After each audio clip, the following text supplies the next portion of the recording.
দূরান্ত যায় আর ভালোবাসার টানে ফিরে আসতে হলে নিজের গ্রামে চলে আসে।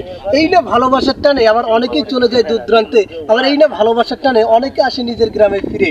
তার যে কথা ভেবে কে যায় কোথায়, আমরা ঘুরে দেখবো আজকে আশপাশের মানুষগুলো কিভাবে আছে আপনাদের সামনে।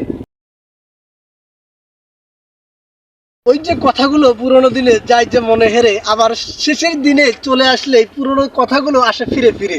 আর যে ফিরে আসার কথাগুলোর মধ্য দিয়ে সেই যে ভালোবাসার সৃষ্টি হয়, কার না মনে অজানা কথাগুলো ভেসে ওঠে।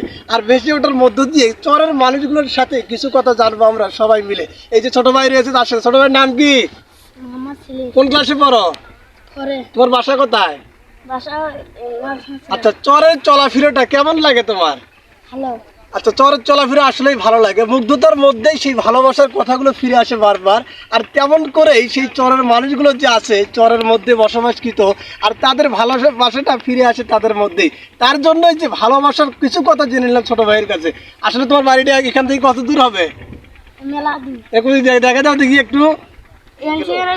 এই যে অনেক দূরে দেখা যায় অনেক মানুষের বাসা, আর সেই বাসার মধ্যেই ফিরে আসলেই দেখা পাওয়া যায় ভালোবাসার মানুষের কিছু কথা।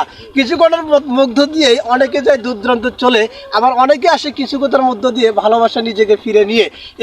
এগুলো সবার মধ্যেই ফিরে আসে। আর অনেকে অনেক ধরনের ব্যবসা করে থাকে আমাদের বাংলাদেশের মধ্যেই, আবার অনেকে কাইম থেকে চরে এসেও ব্যবসা বাণিজ্য করে নিজের ভালোবাসার টানে সবাইকে নিয়ে ফিরে যাচ্ছে নিজের বাসভবনে। আর বাসে করে, আবার অনেকে আসে প্রাইভেট কারে। আর নদী যখনই পার হয়ে অনেকে আসে চরে, আবার নৌকায় করে। সেই নৌকার স্মৃতিগুলো কার না মনে পড়ে। আজকে আমরা ঘুরে ফিরে দেখবো নৌকার চলাফেরার যাত্রাটা কেমন হয়ে থাকে।